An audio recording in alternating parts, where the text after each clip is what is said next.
Hello friends, good morning. Welcome back to my channel Bangabangla lifestyle. তো আমার চ্যানেলের সব বন্ধু সবাই খুব ভালো আছো, আমিও ভালো আছি।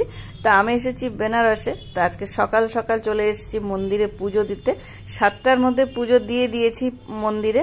আর মন্দিরে কিভাবে পুজো দিলাম এগুলো আমি পরের পর্বে তোমাদের সম্পূর্ণভাবে জানাবো, কিভাবে পুজো দিলে সুবিধা হয়। তা তখন মন্দির থেকে পুজো দিয়ে বেরিয়ে এসেছি। এটা হলো 4 নম্বর গেট। তো 4 নম্বর গেটের ঠিক ডান দিক দিয়ে একটা রাস্তা রয়েছে। দেখো পরপর পর শিব মন্দির রয়েছে, বজরংবলীর মন্দির রয়েছে, ছোট ছোট সব মন্দির রয়েছে। তো এই রাস্তা ধরেই কিন্তু আমরা চলে যাচ্ছি অন্নপূর্ণা মায়ের মন্দিরে। তো সেইখানে যা রাস্তায় অন্নপূর্ণা মায়ের মন্দির যেতে যেতে যেগুলো শিব মন্দিরগুলো তোমাদের দেখালাম। আর এই যে আমি চলে এসেছি অন্নপূর্ণা মায়ের মন্দিরে, যেখানে নাকি প্রসাদ দেওয়া হয়, মানে সম্পূর্ণ বিনামূল্যে অন্নপূর্ণা মায়ের মন্দিরে সবাইকে প্রসাদ দেওয়া হয়। তো আমরা এখন ভেতরে যাব, গিয়ে প্রসাদ খাবো। ভেতরের ক্যামেরা অ্যালাউ নেই, তার জন্য এখান থেকে তোমাদেরকে বললাম। তারপরে প্রসাদ খেয়ে এসে বলবো যে আমরা কি প্রসাদ পেলাম আজকে। তো আমরা মন্দির থেকে প্রসাদ খেয়ে বেরিয়েছি। তো মন্দিরে আমরা সকালে যেহেতু গেছিলাম, সকালে কিন্তু সকালে টিফিন দিয়েছে, সকালে ইডলি দিয়েছে আর দই বড়া দিয়েছে। এবং যে যে প্রসাদ নিতে যাবে সবাইকে প্রসাদ দিয়ে দেবে ওখানে। ভেতরে জলের ব্যবস্থা সব কিছু রয়েছে। আর দুপুরে যে প্রসাদটা, আমরা আবার দুপুরেও গিয়েছিলাম, দুপুরে প্রসাদটা দিয়েছে অন্নপ্রসাদ, অন্নভোগ। সেখানে কিন্তু টেবিল চেয়ারের সুন্দর ব্যবস্থা রয়েছে, সবাই বসে প্রসাদ খাবে। তো তোমরা যখন যাবে অন্নপূর্ণা মন্দিরে কিন্তু অবশ্যই যাবে প্রসাদ খাওয়ার জন্য। অন্নপূর্ণা মায়ের প্রসাদ কিন্তু অপূর্ব সুন্দর। তো যাই হোক, আমরা প্রসাদ খেয়ে এবার বাইরে চলে এসেছি। এটা হলো গধুলিয়া মোড়। গধুলিয়া মোড়ের এই যে স্তম্ভ রয়েছে, স্তম্ভের উপরে কিন্তু নন্দীজির একটা মূর্তি রয়েছে।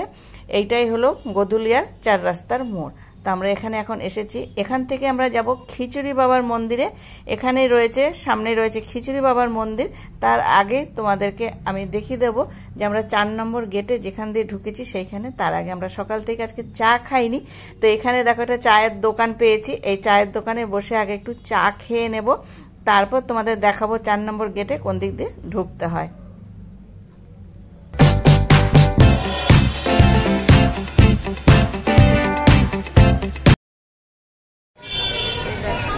চা খাচ্ছি, সামনে চায়ের দোকান রয়েছে। এইখান থেকে চা নিয়ে এখানে বসার জায়গা রয়েছে, বেঞ্চে, বেঞ্চে বসে চা খেয়ে নিচ্ছি।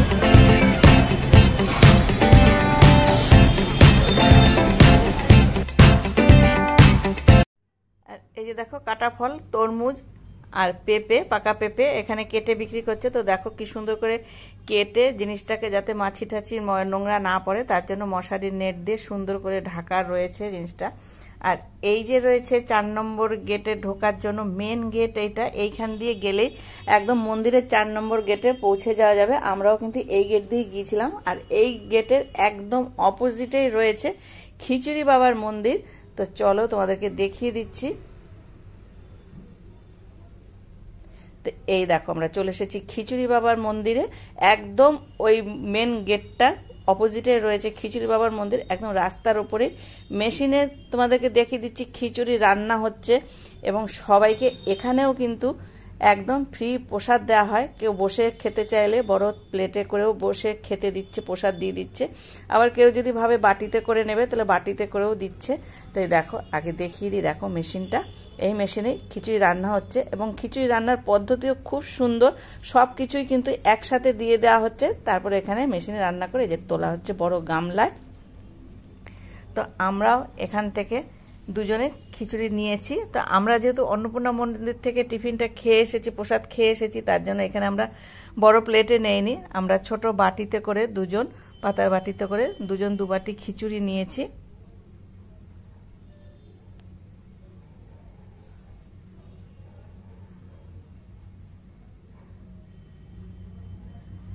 তো তো এই দেখো এখানে রান্না হচ্ছে, রান্না করে বড় সসপ্যানে করে তুলে তুলে গামলার মধ্যে আবার রাখা হচ্ছে।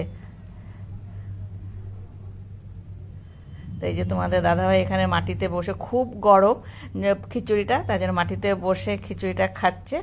আর আমি কিন্তু কাপড়ের আঁচলের ওপর নিয়ে নিয়েছি, কারণ বাটিটা প্রচণ্ড গরম। আমিও খাচ্ছি অপূর্ব সুন্দর খিচুড়ি। তো তোমরা কিন্তু এই খিচুড়ি বাবার খিচুড়ি কিন্তু একদম মিস করবে না, অবশ্যই এখানে এসে খিচুড়ি বাবার মন্দিরে এসে খাবে। আর এখানে তোমার যা ইচ্ছা তুমি ঠাকুরের নামে প্রণামী হিসাবে দিতে পারো, সে সবজি হোক বা টাকা হোক, চাল ডাল যা হোক এখানে এসে দিতে পারো। তাই এখানে দেখো এই যে অনেকেই বসে খাচ্ছে বড় প্লেটে করে।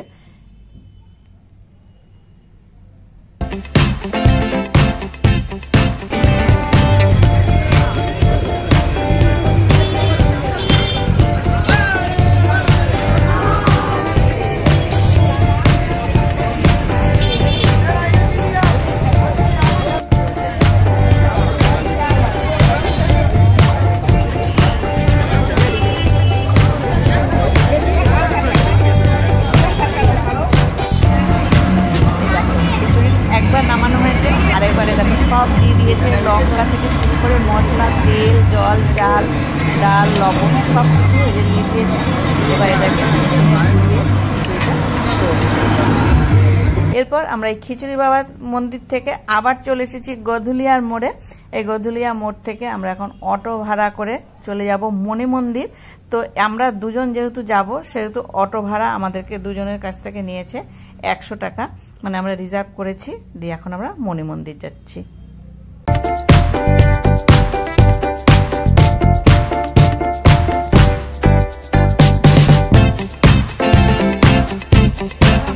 এসেছি মণি মন্দিরে। তো মণি মন্দির একদম গেটের বাইরে আমরা দাঁড়িয়ে আছি। এটা হলো মণি মন্দির ঢোকার মূল গেট। এই গেট দিয়ে অনেকটা ভেতরে যে দূরে দেখা যাচ্ছে সাদা চূড়া, সেখানে রয়েছে মন্দির। তো এটা দিয়ে সোজা আমরা এখন মন্দিরের সামনে চলে যাব।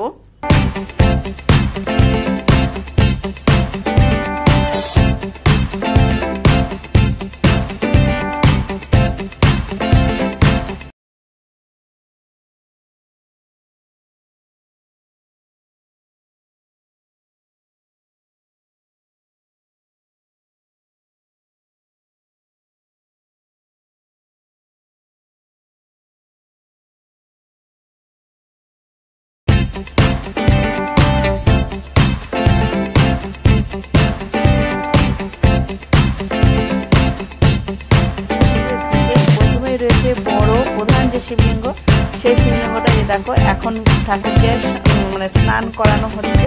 আমরা একটু সকাল সকালে এসেছি, যাই হোক স্নান করানো হচ্ছে। এই যে বড় একটা ত্রিশূল রয়েছে, আর মন্দিরের ভেতরটা দেখো অনেক ছোট ছোট শিবলিঙ্গ কিন্তু রয়েছে।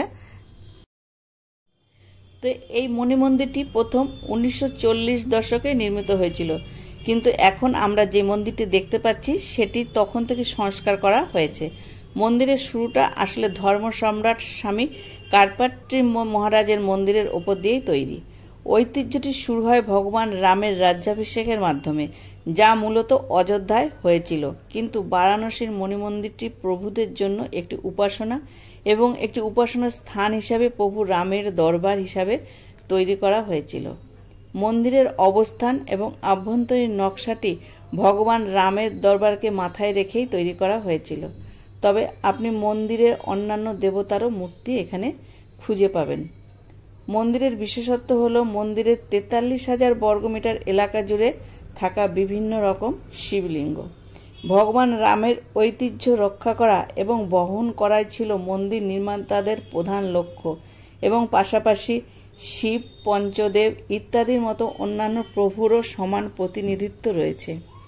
রাম দরবার মন্দিরের কেন্দ্রে রয়েছে। মন্দিরের সামনেই প্রধান শিবলিঙ্গ রয়েছে।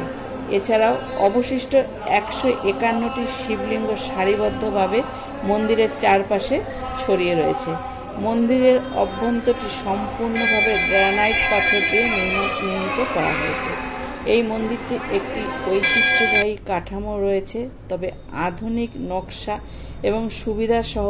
এছাড়াও মন্দিরে 11টি চূড়া রয়েছে এবং বাইরের দিকটিও দেখতে অপূর্ব এবং অত্যাশ্চর্য সুন্দর।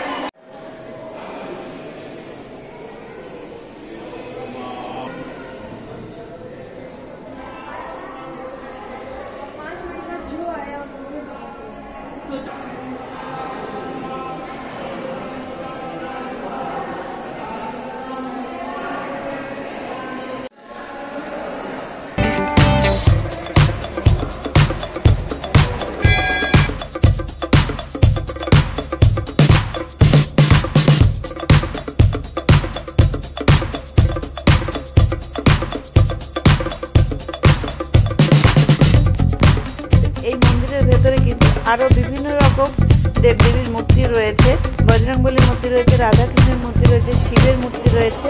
আরও ওপরেও দেয়ালের ওপর দিকেও কিন্তু বিভিন্ন রকম মূর্তি রয়েছে।